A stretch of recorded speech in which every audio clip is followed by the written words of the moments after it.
একটু কষ্ট করে বলবো যে সূরা ফাতিহা আমরা কে কে পড়তে পারি? সূরা ফাতিহা আমরা কে কে পড়তে পারি? একটু হাত তুলে বলা যাবে যে আমরা সূরা ফাতিহা, ফাতিহা না পারলেও তো আলহামদুলিল্লাহ সূরা পারি, তাই না? আমরা সবাই পারি তো?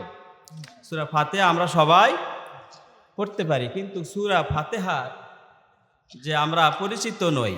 কি পরিচিত নই? যে সূরা ফাতিহার মধ্যে আল্লাহ পাক কি বলেছেন আর আমরা কি বলি আর কি বুঝি, এটার সাথে আমরা কখনো পরিচয় নয়। তো এজন্য আল্লাহ পাক আমাদেরকে সকলকে সূরা ফাতিহা পড়ার তৌফিক দেখ, সর্বনা আল্লাহুম্মা আমিন। সূরা ফাতিহার সাথে আমাদের কি ছোটবেলা থেকে পরিচয় না? এটা বাড়ির কাছে সূরা, পরিচিত সূরা, তাই না? এটা হলো আমাদের আপন সূরা, বাকি সূরাগুলো হলো অনেক দূরে। এই জন্য ওই সূরাগুলো আমাদের মুখস্থ করার প্রয়োজন হয় না, আমরা করি না। প্রয়োজন হয়, আমরা করি না। তো যাই হোক, মূল বিষয় হলো, সবাই একটু আমার সাথে আসুন পড়ি। আউযু বিল্লাহি মিনাশ শাইতানির রাজিম।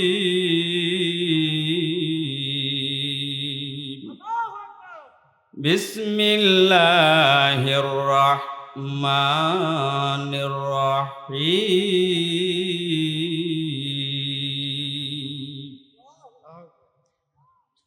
আমার সাথে সবাই পড়ি। আলহামদুলিল্লাহি রাব্বিল আলামিন। পড়াই সবাই পড়ি। আর রহমানির রহিম। মালিকি ইয়াউমিদ্দিন। ইয়্যাকা না'বুদু ওয়া ইয়্যাকা নাস্তাঈন। ইহদিনাস সিরাতাল মুস্তাকিম। সিরাতাল লাযীনা আন'আমতা আলাইহিম গায়রিল মাগদুবি আলাইহিম ওয়ালাদ-দাল্লিন। আমিন। একটু পড়ুন লা ইলাহা মুহাব্বতে লা ইলাহা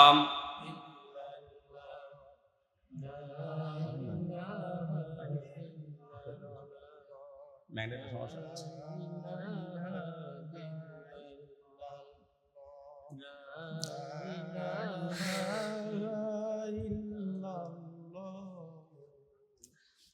লা ইলাহা লা ইলাহা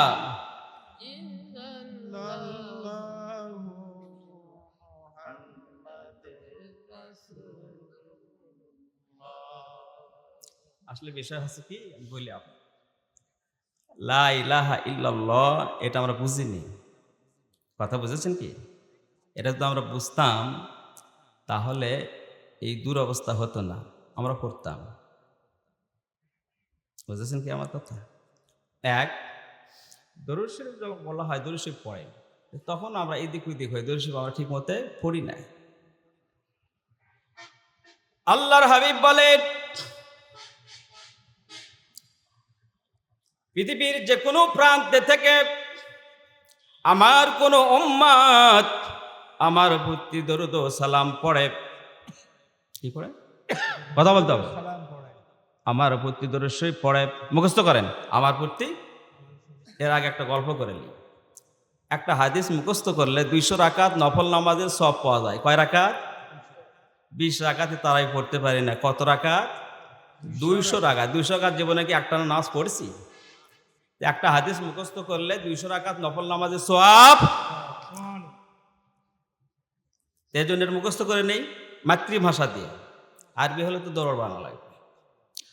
তো কি আল্লাহর হাবিব বলেন, আমার কোন উম্মত যেখান থেকে হোক না কেন, কুড়ার ঘরে থেকে হোক, বেজন প্রান্তে থেকে হোক, জঙ্গলে থেকে হোক, স্থলে থেকে হোক, শূন্য স্থলে থেকে হোক, যেখান থেকে হয় না কেন, কোন উম্মত আমার প্রতি যখন দরুদ ও সালাম পড়ে, ফেরেশতা তখন তার নাম, তার পিতার নাম, তার দেশের নাম উল্লেখ করিয়া ওই ফেরেশতা আমার কাছে পৌঁছিয়া দেয়। তাহলে আপনি দরুদ শরীফ আর কিভাবে পড়বেন বলেন তো? আপনার নাম, আপনার পিতার নাম, আপনার গ্রামের নাম, দেশের নাম উল্লেখ করে ফেরেশতা কার কাছে পৌঁছে দেন? কার কাছে? সাহাবীরা আরজ করলেন, ওগো আল্লাহর নবী,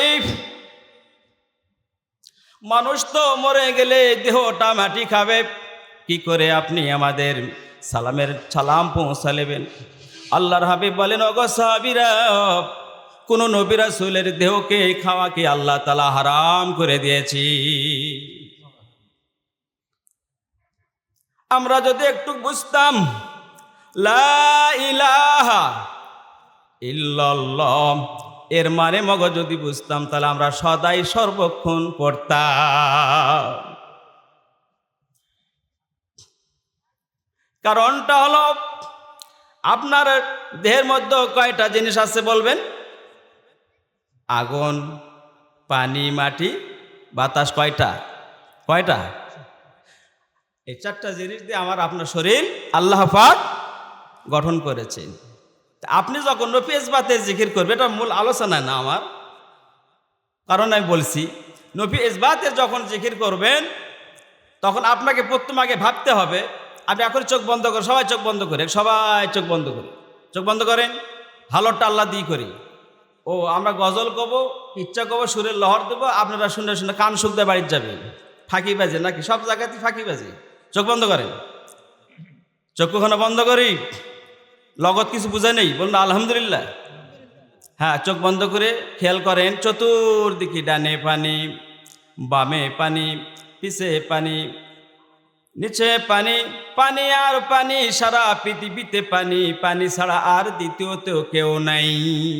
আমি একাই, শুধু চোখ বন্ধ করেন, ভাবিন আমি একাই এই পানির মধ্যে হাবুডুবু খাচ্ছি, ভাসতেছি। এখন পড়েন, এই পানি চতুর্মুখে পানি আর পানি, দুনিয়াতে কেউ নাই, এই পানির মধ্যে আমি একাই ভাসতেছি।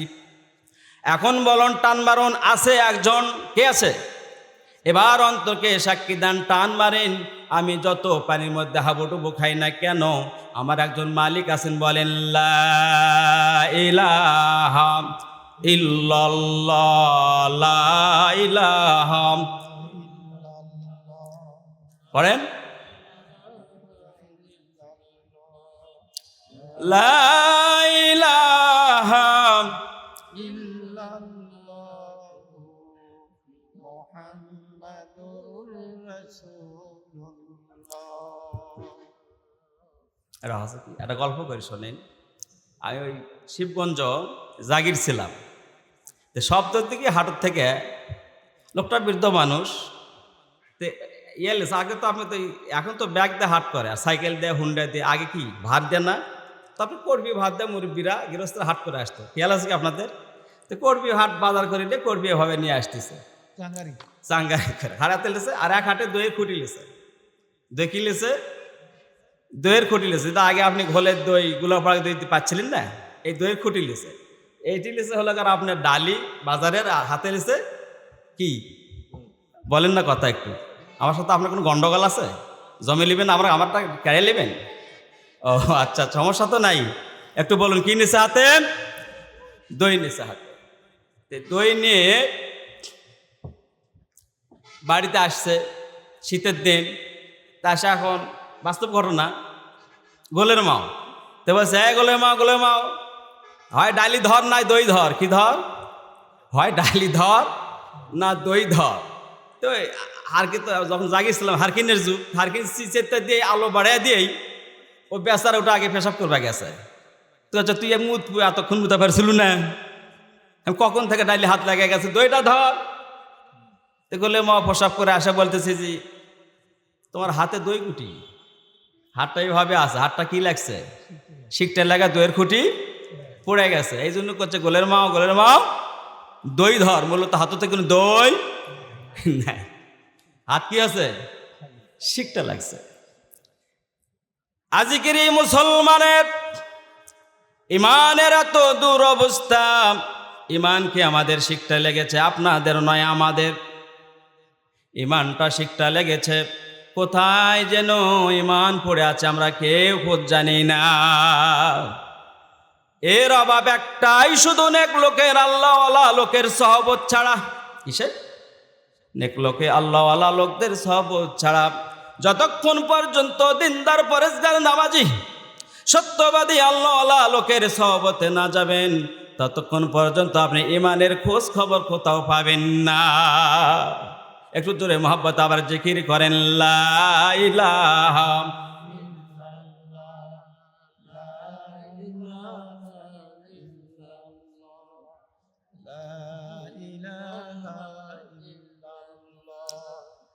লা ইলাহা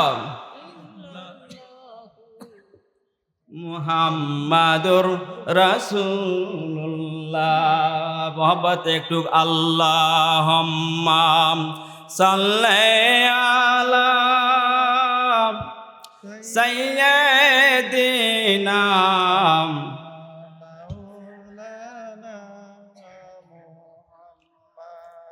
ওয়া আলা আলি সাইয়্যিদিনা।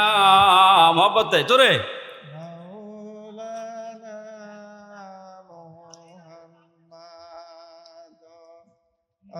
Allahumma salli ala sayyidina maulana Muhammad। একটি কাজ করেন সবাই, নারায়ে তাকবীর, নারায়ে তাকবীর, দিন ইসলাম, দিন ইসলাম, দিন ইসলাম, দিন ইসলাম, নারায়ে তাকবীর। আগেকার প্রশিক্ষণ কি জমা দিয়েছে কাউকে? হ্যাঁ, একটু মহাব্বতে একটু আসবেন, বসবেন। আমি একটু মূল আলোচনা যাই, সময় অল্প। আমি বলছি একটু লোকে বসা পরিবেশ হলে প্রধান মুক্ত আমরা নিয়ে আসবো ইনশাল্লাহ। আমি একটু পরিবেশটা তৈরি করেন, একটু মেহরবানি দয়া করে অনুরোধ করছি, আসে বসেন। আগামীকালও ঘুমের বিছানা থাকবে, আগামীকালও আপনি চারটল আড্ডাখানা থাকবে, আগামীকালও আপনার বন্ধু বান্ধব থাকবে, কিন্তু কিছুক্ষণ পর আপনার গুনাহ মাফের মাহফিল থাকবে না। আমরা সবাই সূরা ফাতিহার সাথে পরিচিত। এই সূরা ফাতিহা নাজিল হয়েছেন, অবতীর্ণ হয়েছেন, এটা কার উপর? কার উপর একটু বলবেন তো, কার উপর? এই কোরআনটা যে নাজিল হয়েছে এটা কার উপর? সবাই একটু বলি। সাল্লাল্লাহু আলাইহি সাল্লাম। এটা যা বলবেন না সে গুনাহগার হবে, যা বলবেন না সে গুনাহগার হবেন। কোরআন শরীফ নাজিল হয়েছে কার উপর? কার উপর?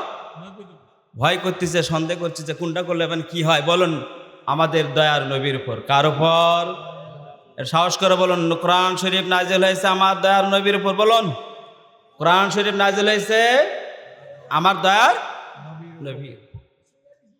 এই সর্বপ্রথম, যদিও ইকরা, সূরা মুজাম্মিল, সূরা মুদাসসির নাজিল হয়েছে, কিন্তু পূর্ণাঙ্গ হয়েছিলেন না, কিছু কিছু আয়াত নাজিল হয়েছিলেন, কিন্তু সূরা ফাতিহা এবার নাজিল হচ্ছেন। এই জন্য বলা হয় সর্বপ্রথম আগে সূরা ফাতিহা কি হয়েছে? নাজিল হয়েছে। একটু মেহরবানি করে দাঁড়ায় না থেকে ভাই বসি।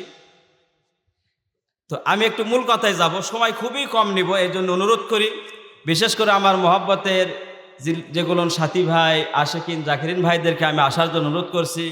তাদেরকে আমি মুখ দেখতেছি না, তাদের জন্য আমি একটু পিছু টান হয়ে আছি কথা বলার জন্য।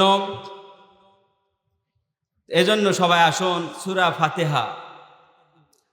হযরত আমর ইবনে শুরাহবিল হইতে বর্ণিত, একদিন রাসূল করিম সাল্লাল্লাহু আলাইহি সাল্লাম তিনি হুজুর পাক সাল্লাল্লাহু আলাইহি সাল্লামের প্রথম স্ত্রী সহধর্মিনীর নাম কি? কি নাম? হাদিসে কে কে পারেন না দেখে হাত তোলেন তো। হুজুর পাক সাল্লাল্লাহু আলাইহি সাল্লামের প্রথম স্ত্রীর নাম কে কে জানেন না? একটু হাত তোলেন তো। খাদিজাতুল কুবরা রাদিয়াল্লাহু তাআলা আনহুমা। মনে থাকবে তো? একটু হাত তোলেন। বলেন, হুজুর পাক সাল্লাল্লাহু আলাইহি সাল্লামের প্রথম স্ত্রীর নাম কি? খাদিজা। খাদিজা মানে এই আমাদের এলাকার খাদিজা না। কথা বুঝেছেন? হ্যাঁ, হুজুর সম্পূর্ণ মাসুম বুঝাতে আসা গত বলে কিছু শুরু হয়ে গেল।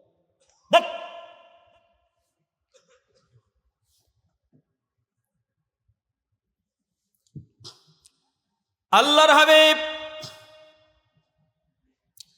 বাসার মধ্যে ঢুকা খাদিজাতুল কুবরাকে ডাক দিয়ে বলছেন, হে খাদিজা, আমি যখন নির্জন একাই একাই চোপথ চলতে থাকি, কে যেন গো আমার পেছন থেকে বলে, ইয়া মুহাম্মদ, ইয়া মুহাম্মদ।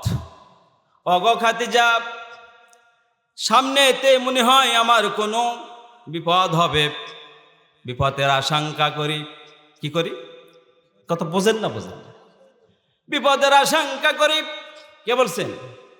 বিশ্ব নবী মুহাম্মদ রাসূলুল্লাহ সাল্লাল্লাহু আলাইহি সাল্লাম তার প্রথম সহধর্মিণী স্ত্রী খাদিজাকে বলতেছিলেন, মনে হয় আমি একটা বিপদের মধ্যে পড়তে যাচ্ছি। খাদিজাতুল কুবরা বললেন, না না, কখনো তা হতে পারে না। এক নম্বর, আপনি আমানতদারির হেফাজত করেন। কি করেন? গনেন, লগত গনেন। এক নম্বর, আপনি আমানতের হেফাজত করেন। 2 নম্বর, আপনি আত্মীয়তা রক্ষা করেন। 3 নম্বর, আপনি সত্য কথা বলেন। কয়টা কাজ করেন? 1 নম্বর, আমানতের হেফাজত করেন। 2 নম্বর, আত্মীয়তা রক্ষা করেন। 3 নম্বর কি করেন? সত্য কথা বলেন। আমরা কি আজ থেকে ওয়াদা দিতে পারি সত্য কথা বলবো? দেখি দেখি দেখি, কাঙ্কা মাহফিল মুসলমান কেন দেখি হাত তুলেন তো দেখি। আজ থেকে জীবন আর মিথ্যা কথা বলিব না। দেখি এইবার বলবো, বাপের বেটা কি কলে না। ইয়া আল্লাহ, আপনাকে সাক্ষ্য রেখে বলেছি, মিথ্যা কথা জীবনে বলিব না, তল সাপোর্ট করিব না, সুসম্পর্ক স্বার্থের উদ্দেশ্যে নষ্ট করিব না। বলুন না আল্লাহুম্মা আমিন। বললেন কিন্তু ওয়াদা ভঙ্গ করলে কিন্তু আবার কিন্তু হুজুর নিয়ে ডাকা নিয়ে যায়, ড্রামেরা তওবা পড়ে 5100 টাকা দেওয়া লাগবে, নাহলে মুসলমান তো নষ্ট হয়ে যাবে। বুঝে রাখেন। খাদিজাতুল কুবরা বলেন, হে আল্লাহ রাসূল, আপনাকে আল্লাহ তাআলা ক্ষতিগ্রস্তের মধ্যে ফালাবে না। এই বলে আল্লাহ রাসূল সাল্লাল্লাহু আলাইহি সাল্লাম ঘর থেকে বাইর হয়ে গেলেন। কিছুক্ষণ পরে সাইয়্যিদানা হযরত আবু বকর সিদ্দিক রাদিয়াল্লাহু তাআলা আনহু এসে বাড়িতে পৌঁছলেন। তো মা খাদিজাতুল কুবরা সিদ্দিকে আকবর আবু বকর সিদ্দিক রাদিয়াল্লাহু তাআলা আনহুকে সমস্ত ঘটনাটি খুলে বললেন। বলার পরে এরপরে বললেন, তাহলে ওরাকা ইবনে নাওফলের কাছে যাওয়ার জন্য পরামর্শ দিলেন। ওরাকা ইবনে নাওফল এনি হলেন পূর্বেকার কিতাবের আসমানি পূর্বেকার কিতাবের পণ্ডিত। এত ভেঙে ভেঙে দিয়ে গেলে তুমি কথা বলতে আগাতে পারবো না, এটা তো ক্লাস না, পড়ানো তো মুশকিল হয়ে যাচ্ছে। এই জন্য ভাইরা আমার,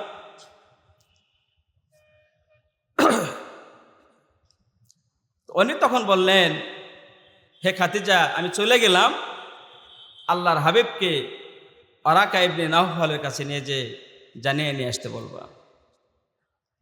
কিছুক্ষণ সময়ের মধ্যেই আল্লাহ রাসূল সাল্লাল্লাহু আলাইহি সাল্লাম বাড়িতে ঢুকলেন। আবু বকর সিদ্দিক রাদিয়াল্লাহু তাআলা আনহু হাত ধরে বলছেন, ইয়া রাসূলুল্লাহ, চলেন ওরাকা ইবনে নাওফলের কাছে যাব। বলে কেন? বলে এই ঘটনা। হে আবু বকর, তোমাকে এইগুলো ঘটনা কে বলল? তে বলল, আমাকে খাদিজা সম্পূর্ণ ঘটনা খুলে বলল। এই মুহূর্তে চলেন। ওরাকা ইবনে নাওফলের কাছে যাওয়া হলো। তোমরা কি জন্য এসেছো হে সিদ্দিক আকবর? উনি বলতেছেন, আল্লাহর হাবিব তিনি তো আর তখন নবী ও রাসূল নবী ও রাসূল মনে করে পরিচিত নয়, তিনি তখন নবী ও রাসূল বলে কেউ চেনে না, এনি নবী এনি রাসূল কেউ চেনে না, কেউ জানে না।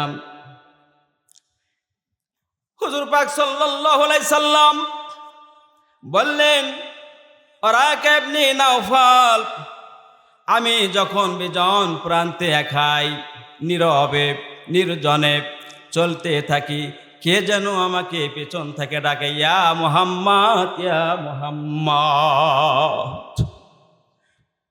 নাওফাল বললেন, যখন তোমাকে ডাকবে তখন তুমি কি করো? বলছেন, তখন আমি ভয়ে দ্রুত দ্রুত ধাপ ফালাই। ওরাকা ইবনে নাওফাল বললেন, না, আপনি তখন থমকে যাবেন, এবার যান, এরপরে কি হয় কি বলে আমাকে এসে শুনানি দিবেন। আল্লাহর হাবিব চলে গেলেন। হ্যাঁ, ঠিকই, আগেকার মতো নির্জনে একাই একাই যখন চলতে শুরু করেছেন, কে যেন পিছন থেকে বলে, ইয়া মুহাম্মদ, ইয়া মুহাম্মদ। আল্লাহর হাবিব তখন থমকে দাঁড়িয়ে গেলে। আল্লাহর হাবিব যখন থমকে দাঁড়িয়ে গেলেন, সঙ্গে সঙ্গে অনেক বর্ণাকারী বর্ণনা করা শুরু করেছে, ইয়া মুহাম্মদ, বিসমিল্লাহির রাহমানির রাহিম, আলহামদুলিল্লাহি রাব্বিল আলামিন, আর রহমানির রহিম। সাদাকাল্লাহুল আলিয়্যুল আযীম। এই পর্যন্তই থাকবা, অতদূর গেলে হয়তো পারবো না, সময় হবে না। এরপরে বললেন, সূরা ফাতিহা পুরাটা বলে বললেন, ওগো রাসূল, তুমি এবার বলো, লা ইলাহা ইল্লাল্লাহ। আল্লাহর হাবিব চলে গেলেন কার কাছে? এবার বলতে হবে, বারবার বলেছি, কার কাছে গেলেন? ওরাকা ইবনে নাওফাল। ওহো, সন্টু মন্টু বল্টু বলতে পারবেন না? আগেকার নায়ক নায়িকা, ক্রিকেট খেলা, খেলোয়াড়, শাকিল আকিল মাকিল বলতে পারেন না? জান্নাতে যেতে চান, মুসলমান হতে চান, ভালো লোকের সাথে ওঠা বসা করতে চান না, তালিমে আসেন না, হুজুররাও বান্দামি করে, গঠনমূলক ওয়াজ করে না। মনে করেন আমাদের এলাকায় 5টা গ্রামে 5টা মাহফিল হবে, আমরা বলবো তুমি আজকে এখানে সূরা ফাতিহার তাফসীর করবা, আমরা শুনবো। কালকে শিলকমর মাহফিল হবে, সূরা নাসের তাফসীর করবা, আমরা শুনবো। কালকে বাতই মাহফিল হবে, সূরা ফালাকের তাফসীর করবো, আমরা শুনবো। 5টা মাহফিল শুনবো, 5টা সূরার তাফসীর এবার মুখস্থ করবো, বাড়িতে এসে আবার থাকবে, সেগুলো মেলে মেলে মুখস্থ করবো। তাহলে মুসলমান হওয়া যাবে কি যাবে না? যাবে কি যাবে না? বক্তাগুলো না চোর, আমরা হলাম ভালো, আলহামদুলিল্লাহ, তাই না? সুদ করে ঘরের বাচ্চা, তারাও বক্তা। বাপ মা ভাত না দিলেও তারাও বক্তা। ইতিম ছোলের খাসি সৎকা জারিয়ে দিয়ে যা তাক বেছে জাপানি শরীফ পাঞ্জি গাওয়ার দেবালায় মুক্তি, এও বক্তা। সব ঘরে চলি হয় বক্তা, সব ঘরে শরীর চলি হয় কোরআনের বর্ণনাকারী, আহ্বানকারী। সমস্যা হতে হয়ে গেছে এই জায়গায়। বলেন, ওই সাহাবীর নাম কি? ওরাকা ইবনে নাওফাল। বলতে হবে ওরাকা ইবনে, বলেন, আওয়াজ করেন, ওরাকা ইবনে।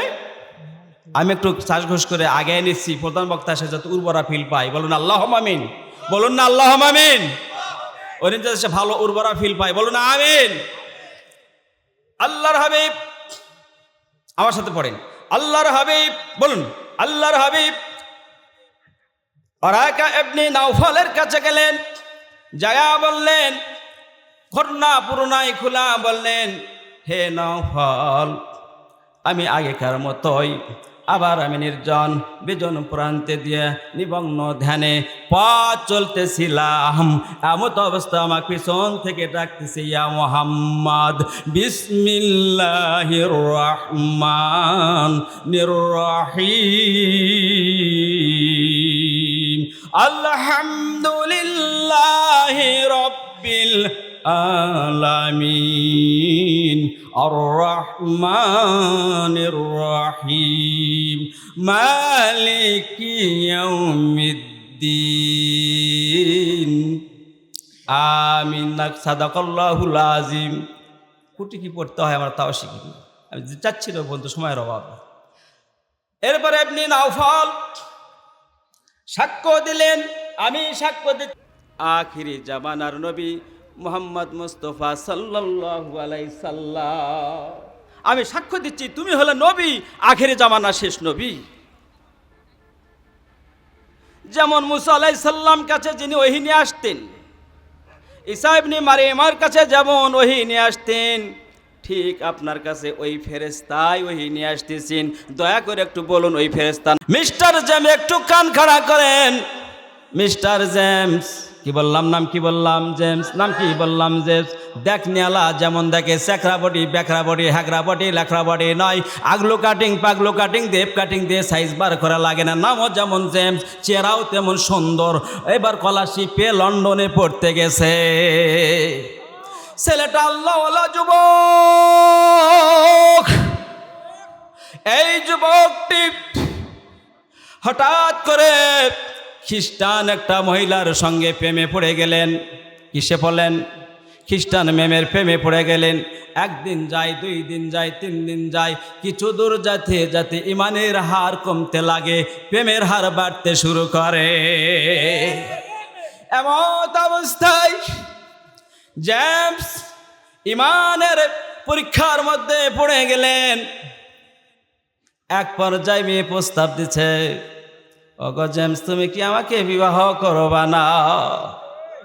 তো বলছে, আমি তো পড়াশোনা শেষ করে বিয়ে করব।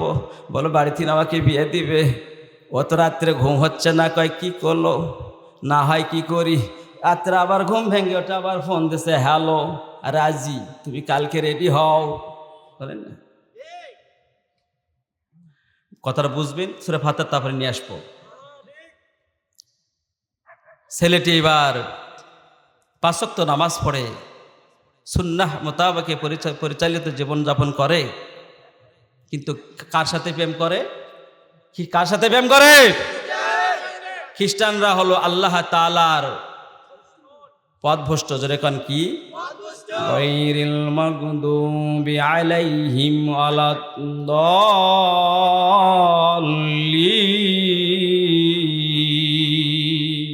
খ্রিস্টান হলো অভিশাপপ্রাপ্ত, পথভ্রষ্ট। ইহুদি হলো অভিশাপপ্রাপ্ত। এই অভিশাপপ্রাপ্ত আর পথভ্রষ্টদের থেকে আল্লাহ তাআলা আমাদের হেফাজত করে এড়িয়ে আমাদের পথ চলা তৌফিক দিন। বলো না আমিন। কিন্তু ইমানদার গেছে এবার পথভ্রষ্টদের সম্পর্ক সংসার গড়াতে যাচ্ছে। এবার জেমস বলছে, ফোন দেয়া বলছে, ওগো আমি যে হলাম মুসলিম, তুমি হলা খ্রিস্টান, কি হবে বলো? তুমি আগে আমার বাসায় আসো, আমি মামা চাচা খালু সবাইকে ডেকেছি, তুমি চলে আসো। মিস্টার জেমস চলে গেছে। প্রেমের ভালোবাসার টানে, পীড়িতের টান, জন্মের টান। আশেকার মাসুক যখন দোল খায়, তখন গঙ্গা সঙ্গের মধ্যে গেলেও দোল খায়। যেটা বলুন ঠিক কি নাম? ভয় ভীতি কোনো কিছু নেই, সব উজাড় করে ফেলে দিয়ে উনি চলে গেছেন মেয়ের বাসায়। যা দেখি যে মেয়ের অভিভাবকরা সবাই তখন আসন গেড়ে বসে আছে। ছেলেটিকে এবার মধ্যে বসানো হচ্ছে, যেমন বিচারক মধ্যে একটা আসামিকে বসানো হয়। অভিভাবকরা সবাই চাপ দিয়েছে, তুমি মুসলমান ছেলে হয়ে কি করে আমাদের খ্রিস্টান মেয়েকে তুমি প্রেম করো? তোমার সঙ্গে আমরা বিয়া দিতে রাজি নয়। তুমি এই ভালোবাসাটা কেমনি ছুটে দিবে, দিয়ে যাও, নইলে কিন্তু তোমাকে প্রাণনাশ করে দেওয়া হবে। জেমস বলে, না না না। আর তাকাই, বারবার মেয়ের চোখের দিকে তাকাই।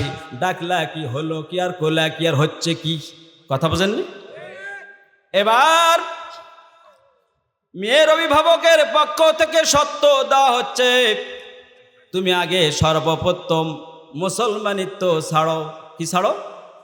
তোমাকে আগে মুসলমানিত্ব ছেড়ে দিতে হবে। ছেলেটি একটু প্রেমের টানে আল্লাহর টান কমে দেয়, বলছে, হ্যাঁ মুসলমানিত্ব ছেড়ে দিলাম। বলছে এইবার কোরআন বার করা হয়েছে। এই যে কোরআন, এই কোরআনটা ধরো, এরকম তুমি অস্বীকার করো, এরপর তুমি দাঁড়াও, দেড়ে বলো আমি এই কোরআনটাকে অস্বীকার করি। মিস্টার জেমসের এবার আল্লাহ তাআলার প্রেমের কথা মনে হয়ে গেছে। মিস্টার জেমস, আগো আল্লাহ, আমি এখন কি করি? ওদের একটু বিশ্বাস ধর্ম এনে দেন, আমি তো কোরআন ছাড়তে পারি না। শেষ পর্যন্ত বিয়ার টানে, মেয়ের প্রেমের টানে কোরআনকে অস্বীকার করে তিনি মুসলমানিত্ব সিগনেচার করলেন। খ্রিস্টান হলাম আজ থেকে, খ্রিস্টান ধর্ম সব সত্য মেনে নিল। কি কয় কে কি করতে হলো? খ্রিস্টান ধর্মের সব সত্য মেনে নিয়ে খ্রিস্টান হলো। এরপরে বলছে তুমি যে এখানে বাসায় থাকো, ওই বাসায় তোমাকে আর থাকা হবে না, এখানে চেয়ে পরিবর্তন হয়ে আসতে হবে। দাও তোমার মোবাইল দাও, মোবাইলের সিম তো পরিবর্তন করে দিতে হবে, সিম পরিবর্তন করে দিতে হবে। তাই করলাম, ধরো মোবাইল নাও, আমার সিম পরিবর্তন করে দাও। সিমটা পরিবর্তন করে দেওয়া হলো। এরপরে বলছে তুমি শোনো, আর কোনোদিন কখনো তুমি মুসলমানে তোমার বাড়িতে যোগাযোগ করতে পারবে না। কি করতে পারবে না? কোনো মুসলমান বন্ধু বান্ধবের সঙ্গে যোগাযোগ করতে পারবে না। সব মোট কথা সব সত্য মেনে নিয়ে ছেলেটি তখন কি করলো? খ্রিস্টান মেয়েকে বিবাহ করলো। বিবাহ করার পরে ঘর সংসার চলতেছে। আসার সময় তার ম্যাচ থেকে, তার রুম থেকে সব কাপড় চোপড় বাঁধে, তার প্রয়োজনীয় কিতাব পুস্তক বাঁধে, সব বই পুস্তক যখন গোছাই গো, এক পর্যায়ে কোরআনটা বাইর হয়ে আসে। এবার জেমস চিন্তায় পড়ে গেল, এই কোরআনটা যদি নিয়ে যাই সন্ধ্যের চোখে দেখবে, কিন্তু ছাড়তে পারছি না। আমি যাই একটু বিবিকে বুঝাইব, কোরআনটা আমি সঙ্গে রাখি। কোরআনটা সঙ্গে নিয়ে এবার গেল। যাওয়ার পরে ঘরটা যখন সব সাজাইতেছেন, তার নতুন নববধূ স্ত্রী ঘরটা যখন সাজাইতেছেন, এমত অবস্থায় তার ব্যাগ থেকে কোরআনটা বাইর হয়ে গেল। জেমসের স্ত্রী নববধূ ডাকতে বলছে, ওগো স্বামী, তুমি যে ধর্মটা ত্যাগ করলা, কি হলো? তুমি সেই কোরআন আবার কেন সঙ্গে নিয়ে আসলা? জেমস বলছে, দেখো, ধর্ম ত্যাগ করেছি, এই কোরআনটা শুধু তো খ্রিস্টানদের জন্য নয়, শুধু ইহুদির জন্য নয়, নাসারার জন্য নয়, বৌদ্ধর জন্য নয়, পৃথিবীর সকল ধর্মের সকল জাতির জন্য কল্যাণকর একমাত্র রাষ্ট্র ব্যবস্থা মহাগ্রন্থ আল কোরআন। এই কোরআন তো সবার জন্য কল্যাণকর। এই কোরআন যদি ভুল ভাল থাকে বলো বলো বলো, তাহলে খ্রিস্টানেরা, তোমরা বিজ্ঞানিকরা কেন এই কোরআন দিয়ে তোমরা গবেষণা করো? কথায় কথায় কথা অনেক লম্বা হচ্ছে, কথা অনেকগুলো আসছে, কিন্তু কথা আমি বলতে পারছি না সময়ের অভাবে। মূল কথা শুধু বলতে চাচ্ছি এতটুকু। এবার জেমস বলল, তুমি কোরআনটা রেখে দাও। কোরআনটা মোট কথা কোরআনটা রেখে দেওয়া হলো। বলছে ঠিক আছে, কোরআনটা এখানে নিচে রাখো। কোরআনের মর্যাদা খ্রিস্টানরা বোঝে, খ্রিস্টানরা কোরআনের মর্যাদা বোঝে। জেমস বলে, না, কোরআনটা রেখে রেখো না, কোরআনটা রাখো পর তাকে। জেমস কিন্তু কোরআনকে কি দেওয়া যাচ্ছে? ইমান হারাচ্ছে, কিন্তু কোরআনকে বোঝা লাগবে। কিন্তু ইমান হারাচ্ছে, কিন্তু কোরআনটাকে সম্মান দিচ্ছে। কোরআনটা তাকের উপর রাখা হলো। রাখার পরে মিস্টার জেমস এবার যখন অফিসে যায়, তার টেবিলে, ড্রয়িং টেবিলের উপর যখন খাড়া হয়, সুখে যখন খাড়া হয়, যখন মাথা হাসরে, তখন কোরআনটা ওই গ্লাসের দিকে থেকে দেখা যায়। কোটটা পরে যখন একটু পজিশন দেখা করে, কোরআনটা তখন দেখা হয়। মোট কথা গ্লাসের সামনে যখন দাঁড়ায়, তাকের প্রতি তখন কোরআনের দিকে তার নজর যায়। ঘর থেকে যখন বাইর হয়ে অফিস করে আবার যখন রুমে এসে ঢুকে, একটু আরাম লওয়ার জন্য যখন বেডে বালু সেলান দিয়ে শোয়, তখন চোখটা আবার ওই কোরআনের দিকে যায়। কোরআনের উপর টান যায় না। যখন বিবির সাথে কথা বলে, কথা বলতে বলতে আবার ওই কোরআনের দিকে চোখ যায়। বিবি মাঝে মাঝে সন্দেহ করে, না গো, কি যেন তোমার কোরআনের দিকে টান আছে। বলে, না না, আমি এমনি দেখছি তোমার ঘর গোছালো বড় সুন্দর। মেয়ে মানুষের বুদ্ধি বেশি না পুরুষ মানুষের বেশি বুদ্ধি? সময়ের অভাবে তাহলে বলতে পারলাম না, বুঝছেন? তো বুড়ি করছে, শোনো, আমার বুদ্ধি বেশি। তো বুড়া করছে, তুই কোষ কি? আল্লাহ নবী করছে যে একজন পুরুষ সমান দুইজন মহিলা। তোকে লক্ষ্য থাক, কাল সকালে কোন থাল তুলবে সেটা কও।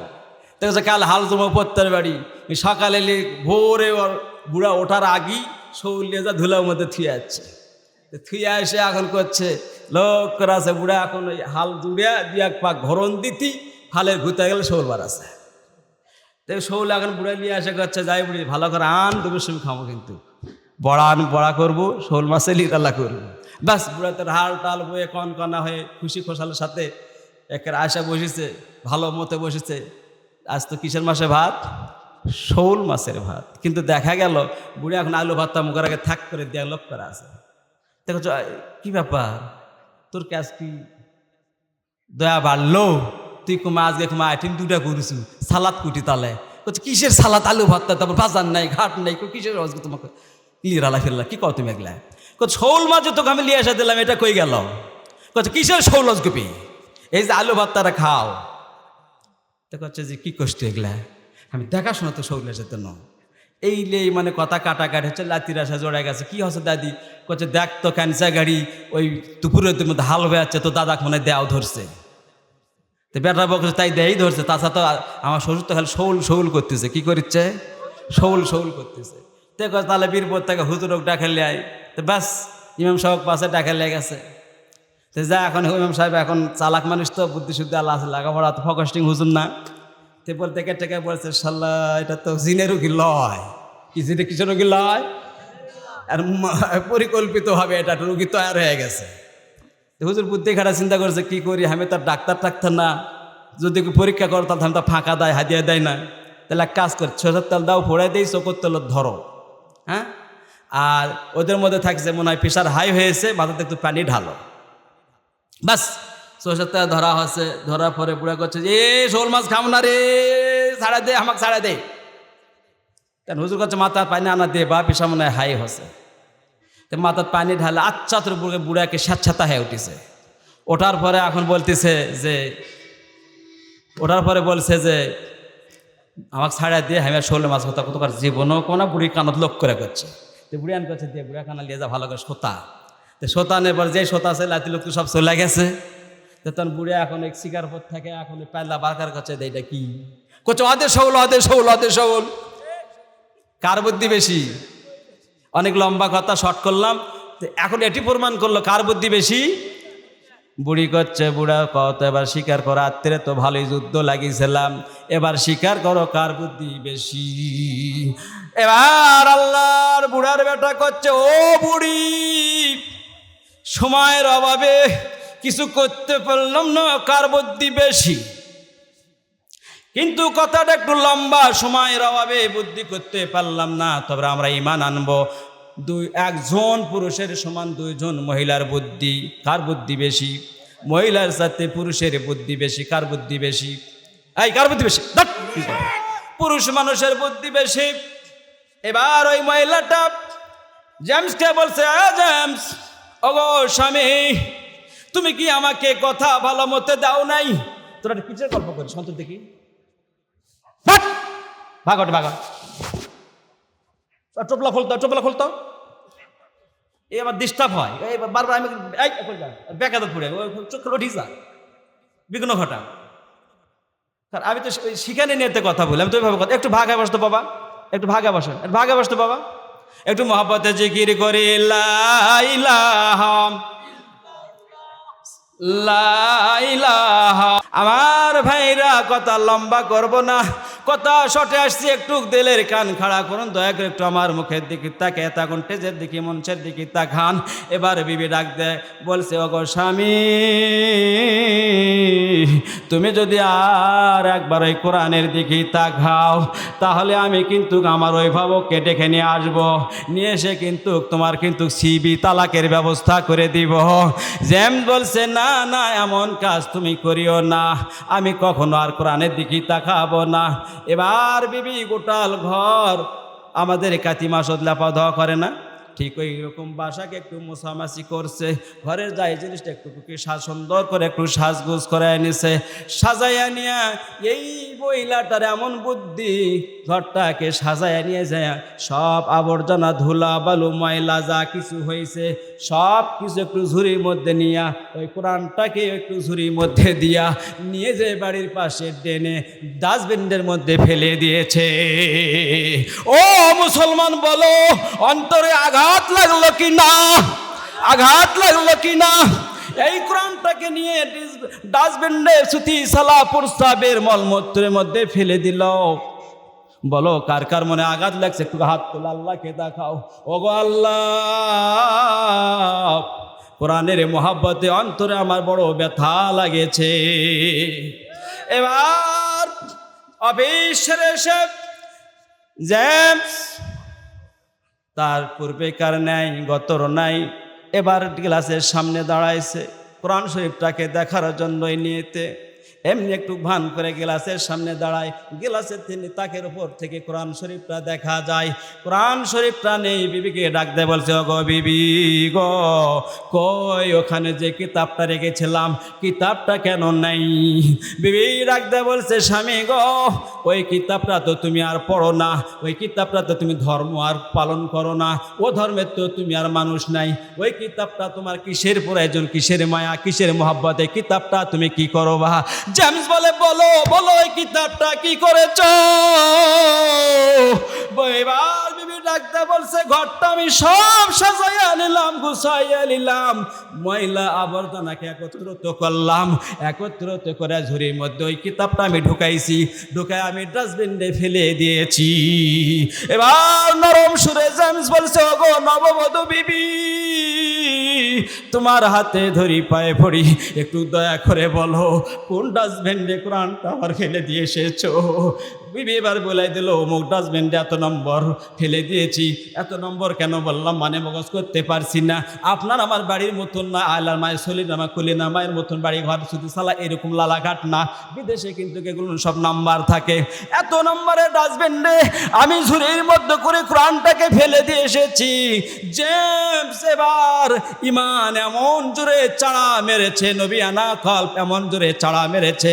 ও যুবক, ও কিশোর, যৌবন বয়সে যারা আল্লাহর হয়ে যাবে, নবীর সুন্নাহ মতে চলবে, ওই যুবকটা আল্লাহ তাআলার পয়গম্বরে মর্যাদা দান করবে।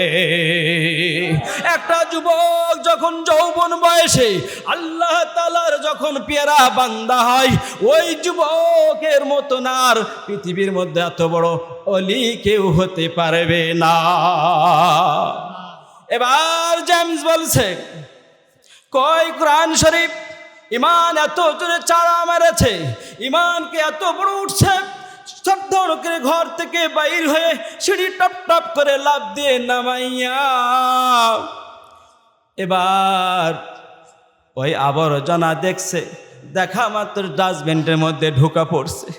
তার কমপ্লিট টাইপ প্যান্ট শার্ট, দামি দামি পোশাকের দিকে আর স্মরণ নাই, খেয়াল নাই, ধরন নাই, চিন্তা নাই, ভাবনা নাই, মায়া নাই, মমতা নাই। মমতাটা গেছে কোন দিকে একটু দয়া করে বলবেন, বুঝে থাকলে বলুন কোন দিক? কোরআনের দিকে গেছে। এবার মিস্টার জেমস কোরআনের দিকে গেছে, এবার ডাস্টবিনটা নামাইয়া দুই হাত দিয়ে ফর্সা তোমার আমার মতন চ্যাকরা বডি বেকরা বডি, যাক মেরিল না দিলে সোজা হয় না, সরষার ডাল না তেল না দিলে চকচকা হয় না, এমন হাত তো জেমসের নয় রে।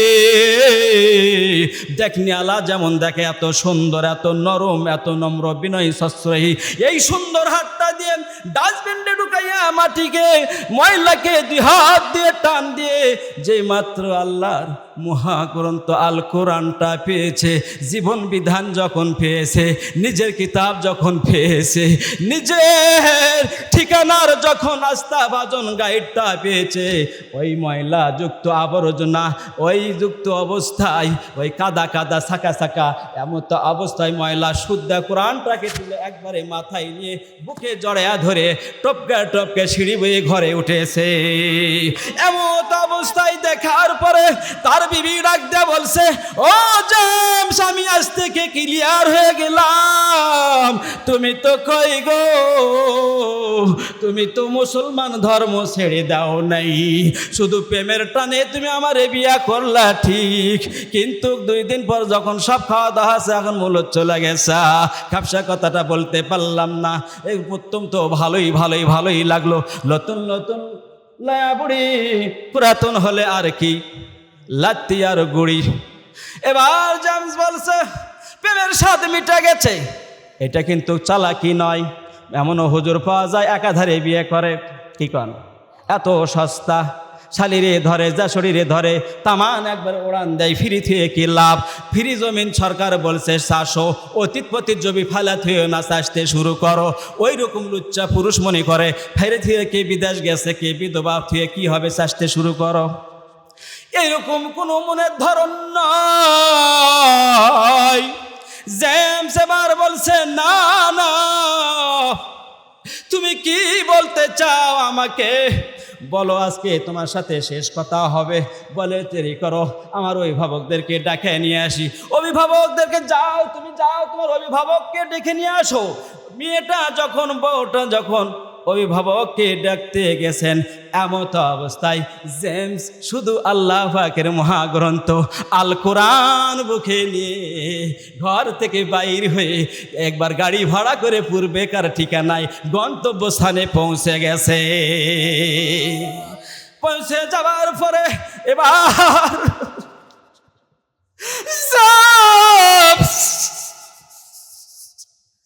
মাগরিবের আজান হয়, জেমস ধর্মই কান্দে।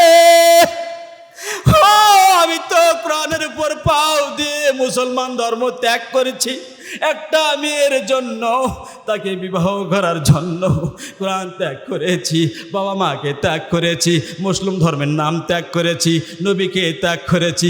কই আজকে আমি তওবা করলাম গো আল্লাহ, আমি যদি আজকে মাগরিবের আজান হচ্ছে মসজিদে যদি যাই তাহলে কি আমার পাও লুলা হবে না খোঁড়া হবে? এবার জেমস আল্লাহর রাস্তে বিসমিল্লাহ কয়ে মসজিদে ঢোকা মাত্র হয় মুয়াজ্জিন বলে আল্লাহু আকবার, আল্লাহু আকবার, আল্লাহু আকবার বলে পিছনে থেকে দেখে জেমস।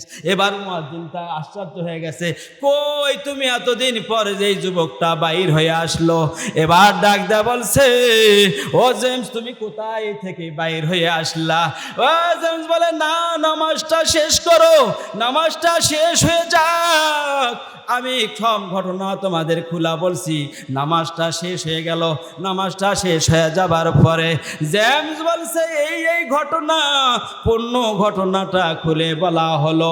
এবার মুয়াজ্জিন সাহেব বলছে, মসজিদের সভাপতি বলছে, সেক্রেটারি বলছে, মসজিদের মুসল্লিরা বলছে গো, আপনাকে যখন জেমস আল্লাহর যুবক যখন কয়েকদিন খুঁজে পাচ্ছিলাম না, তোমরা ফাতিহা শরীফ পড়ে তোমার জন্য দোয়া করেছি, মোবাইলে যখন তোমাকে পেতাম না, 1 দিন যায়, 2 দিন যায়, 3 দিন যায়, 7 দিন পর তোমাকে যখন আমরা পেলাম না, মনে করলাম কেউ তোমার ঠিকানা জানে না, কাউকে বলে যাওনি, এই জন্য আমরা তোমার নামে কিন্তু একটা বড় করে কিন্তু মজলিস করেছি, 40 পাড়ি দিয়েছি, কলমা পাড়ি দিয়েছি, তুমি মৃত্যুবরণ করেছো বিদায় তাই। কিন্তু জেমস বলে না, আমি তো মৃত্যুবরণ করি নাই। পূর্ণাঙ্গ ঘটনা বলার পরে বলছে, ও জেমস তুমি কেন কান্দো, তোমার মনের ভেদ কি? জেমস বলে, ওগো আল্লাহ, আপনার কত দয়া, আপনার কত মায়া, এই কোরআনকে আমি বুকে ধারণের মহব্বত করার কারণে আপনার কত দয়া। আর রহমান নির রহিম।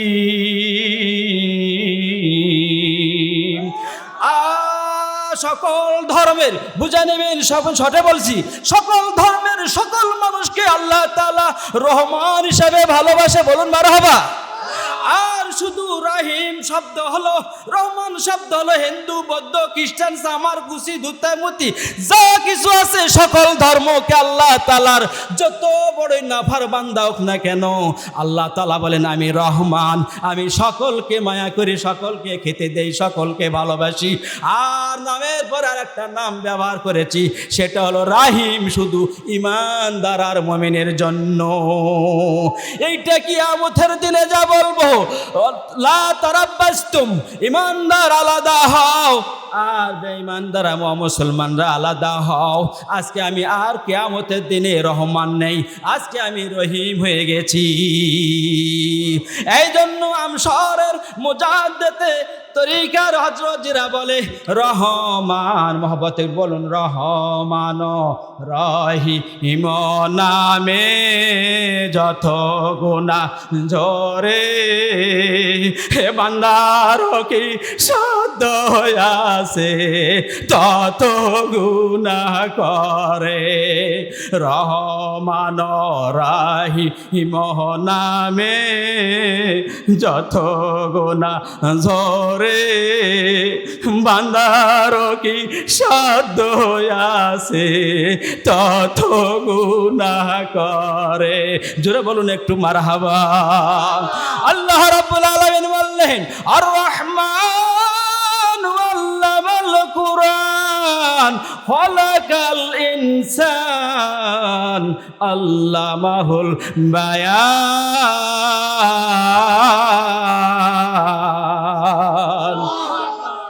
আল্লাহ রাব্বুল আলামিন আমি হলাম দয়ার সাগর, আর রহমান আল্লামাল কুরআন, আমি তোমাদের কোরআন দিয়েছি। এরপরে বললেন খলাকাল ইনসান, ও মানুষ আমি তোমাকে সৃষ্টি করেছি, তৈরি করেছি, বুঝো। এরপরে আল্লাহ রাব্বুল আলামিন বললেন আল্লামাহুল বায়ান, তোমাকে কোরআন পাঠ করার জন্য, কোরআন পড়ার জন্য, হাদিস পড়ার জন্য, কোরআন সুন্নাহর আলোকে ফিকহ বোঝার জন্য আমি আল্লাহ তোমাকে জবান দিয়েছি, মুখ দিয়েছি। আমি আল্লাহ রাব্বুল আলামিন তোমাকে আমি কথা বলার সুযোগ দিয়েছি। ও মানুষ দেখো হাতির দিকে, হাতির দাঁত কত বড়, জিহ্বা কত বড়, তার জিহ্বা কত বড়, মুখ কত বড়। আমি আল্লাহ হাতিকে কথা বলার শক্তি দেই নাই। ও মানুষ তুমি বড় নাফরমান। এই আল্লাহ রাব্বুল আলামিন বলে আমি তোমাকে সৃষ্টি করেছি, আমি তোমাকে মায়া করে মহব্বত করে আদর করে সৃষ্টি করেছি, তুমি আমার কোরআন পড়বে। সোনার ছেলে কলম ছেড়ে অস্ত্র নিচে হাতে, চান্দা তুলে পকেট ভরাই দিন দুপুরে রাতে, সেই টাকাতে গাঞ্জা টানে ফেন্সি ডিলের নিশায়, সোনার ছেলে নাম লেখে দেয় চোর ডাকাতের পেশায়। এরাই নাকি দুরাগামীর কোরআন বদলের সেনা। এরা কি সেনা না জ্ঞানা? বুঝা পান্নার কথা? হ্যাঁ, আবার মুখস্থ করেন। সোনার ছেলে কলম ছেড়ে, পড়েন, সোনার ছেলে কলম ছেড়ে অস্ত্র নিচে হাতে, চান্দা তুলে পকেট ভরাই দিন দুপুরে রাতে, সেই টাকাতে গাঞ্জা টানে ফেন্সি ডিলের নিশাই। এরাই নাকি দুরাগামীর দিন বদলের সেনা। হবে? ও যুবক, তোমাকে স্মরণ করতে হবে, তোমাকে খেয়াল করতে হবে, আমি হলাম মুসলমান, আমি হলাম মুসলমানের ঘরের সন্তান। জোরে বলুন কি ঘরের সন্তান? নিজেকে একটু স্বীকার করেন কি অবস্থায় আছে। মুহাম্মাদুর লা ইলাহা, একটু মহব্বতে জিকির করেন লা ইলাহা, লা ইলাহা ইল্লাল্লাহু মুহাম্মাদুর রাসূলুল্লাহ। আজকে এই শিলকমর লয়াপাড়া যুবকেরা যদি নাটক করতো, গান করতো, তাহলে কি আমরা কিছু বাধা দিতে পারতাম? হ্যাঁ বাবজান রে আমার, একটা কথা বুঝবেন, এই মসজিদ উপলক্ষে গত কয়েক বছর আগে মাহফিলের এই যে হ্যাম্বেলের অপর পৃষ্ঠায় লেখা হয়েছিল যে গান বাজনা প্রসঙ্গ নিয়ে, এটা ছাপানোর পরে তা আমি বললাম বাবা তোমরা তো নিজের টাকা দিয়ে নিজেই ছাপাছো, গান বাজনা করা শোনা হালাল।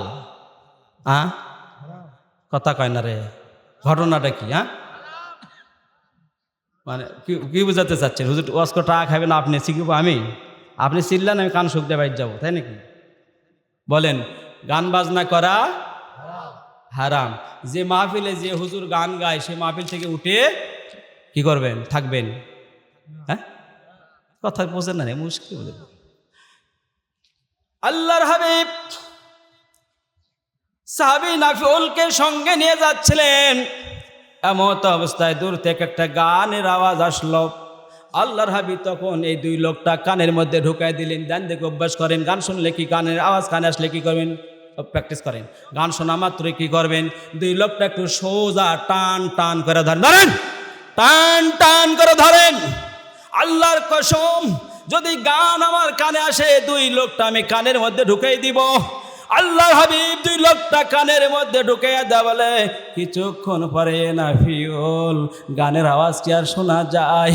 হযরত নাফিউল বলে, ইয়া আল্লাহ রাসূল, আর গানের আওয়াজ শোনা যায় না। দুই হাতটা সঙ্গে সঙ্গে টান দিলেন। নাফিউল জিজ্ঞাসা করলেন, ওগো আল্লাহর হাবিব, ওগো আল্লাহর নবী, ওগো দয়ার নবী, ওগো রহমাতুল লিল আলামিন, কি জন্য আপনি দুই লোকটা কানের মধ্যে ঢুকাইয়া দিলেন? আল্লাহর হাবিব বর্ণনা করতেছেন, যদি কোনো মানুষ গান বাজনা শোনে, কানটাকে সুখ দিবে, গান করতে, গান গাইতে, গান বলতে ভালোবাসে, আল্লাহ রাব্বুল আলামিন তাকে জাহান্নামে দুই কানের মধ্যে আগুনের সীসা স্থায়ীভাবে শাস্তির ব্যবস্থা করবে। নারায়ে তাকবীর, নারায়ে তাকবীর। প্রধান বক্তার আগমন।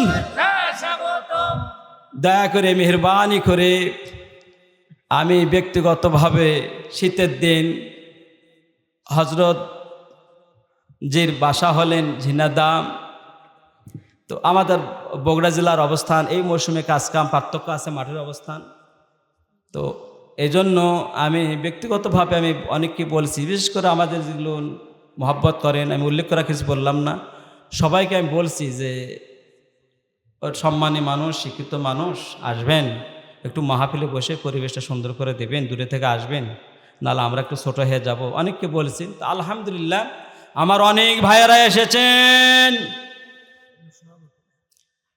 সবার হাতে পায়ে ধরে আমি অনুরোধ করছি, আমি আবারও বলছি, একটা মোবাল্লিক যদি মিথ্যাবাদী হয় সে মোবাল্লিক হতে পারে? হ্যাঁ, এই মোবাল্লিক কি হুজুর বানাছে না বাল্যগুন থেকে মোবাল্লিক? বিদায় হজে আল্লাহ রসুল বলেছেন নাকি? হ্যাঁ, আল্লাহ বলেন, হে রসুল বলো আমার দলের নাম হিজবুল্লাহ। নবী বলে আমার দলের নাম হিজবুল্লাহ। সিদ্দিক আকবর বলে আমার দলের নাম হিজবুল্লাহ। এরপরে 42তম পিঁড়ি আমার বর্তমান ফুরফুরা গদ্দিনী পীর আবু বকর আব্দুল হাই সিদ্দিক কি মিশকাত সিদ্দিকি আল কুরাইশি, এনেও বলেন আমার দলের নাম হিজবুল্লাহ। কথা বোঝেননি? আল্লাহ যা বললেন, নবী তা বললেন, সিদ্দিক আকবর তা বললেন। অনার ঘরের পীর সন্তান ফুরফুরা পীর, তেনারাও বলেন আমাদের দলের নাম হিজবুল্লাহ। সিদ্দিকিয়া বিশ্ব ইসলামী মিশন, কোরআনী সুন্নি জমিয়াতুল মুসলিমিন, হিজবুল্লাহ দরবারে ফুরফুরা শরীফ, আমি এই দল করি। কি বলেন? আমি এই দল। এরপরে যদি বানিয়ে দ্বিতীয় কিছু বলেন, সে কি হবেন? মানুষকে মিথ্যা তহমত দিলে সে কি হয়? কাফের হয়। কি হয়? খবরদার, সাবধান। সবসময় আগুন লে খেলা খেলতে সাপড়া আছেন, তালা সাপড়ার সাথে আসিন, আগুন লে সবসময় খেলতে নেই। সব কিছু এক পাল্লায় মাফিন না। হয়তো দেখা যায় একই বাজারে একই সাথে ঘুরে হাসা হাসা কথা বলি, ভেতরে থাকে ফালটা। কথা কি বুঝেছে? এজন্য সব কথা ওইভাবে বললাম না। আল্লাহ তাআলা আমাদের বোঝার তৌফিক দিক সর্বন, আল্লাহুম্মা আমিন। তো আমি পরিশেষে অনেকগুলান কথা আমি ওয়াদা নিয়ে শিখে এসেছি। শেষে আর একটা জিনিস আমি কার্যকারী করতে চাই, সেটা হলো এই যে মাহফিলে যে হুজুর কথায় কথায় হাসায়, ওযু নষ্ট করে দেয়। আমি গত বছর মাহফিলে বলছি, আজকে শুধু এই পদ্ধতি বলবো, হাসো কম কাঁদো বেশি। হাসো কম। এই প্রসঙ্গ গজলও বলছি, হাদিসের এবারও বলছি ভাইক শরীফ থেকে, হাসো কম কাঁদো বেশি। যে হুজুর, যে বক্তা যে মাহফিলে যাবেন, যার পরে দেখবেন যে হাসতেছে, হাসাই বেশি ওজু নষ্ট করে দিচ্ছে, ওই মাহফিলে থাকবেন। হাসলে বেশি কলব মরে যায়, হাসলে বেশি কলব মরে যায়। আর একটা বিষয় হলো, যে বক্তা গান গাবে তার ওয়াজ শোনা হারাম। জোরে বলেন কি? মানে ওটাই হলো মকসুদ। শুনতে বোঝা যায় যে এগুলো বললে আকর্ষণ বাড়ায়, আর এগুলোর ফর্মফাটা লোকের ওয়াজে শ্রোতা বেশি হয়। তাহলে এখন আমরা মাপতে পারছি কিয়ামতের আগে 72টি দল হবে, একটি দল শুধু জান্নাতি হবে, একটি দলের সংখ্যা কম হবে। আজকে যদি কোনো গান গাওয়া, ওই আপনার ওই মুরগি ফার্মত লাগে গান করতে করতে বক্তা হওয়া, মিডিয়াকে লক্ষ লক্ষ টাকা খেলে উচ্চ পর্যায়ে যাওয়া মিডিয়ার মাধ্যমে আল্লাহর পক্ষ থেকে না, তাই যদি আসতো তো এখন তা হাজার লোক হতো। তাহলে বলুন, মানুষটা আল্লাহর পথে না নিজের মতের পথে? নিজের মতের পথে, কথা ভাষাও শিখে না, নিজের মতের পথে। এই জন্য মানুষ, সাধারণ মানুষ মুখস্থ করবেন যে হুজুর হাসাইবি, বেশি ইচ্ছাকৃতভাবে হাসাবে, সেই বক্তার ওয়াজ আমরা শুনবো না। 1, 2 নম্বর, যে বক্তা কথায় কথায় গান বলে, এই বক্তার আওয়াজ আমরা শুনবো না, তাক দাওয়াত দেবো না, ওই মাহফিলে টাকাও দিব না। বলুন আল্লাহুম্মা আমিন। আমি আর কথা লম্বা করছি না।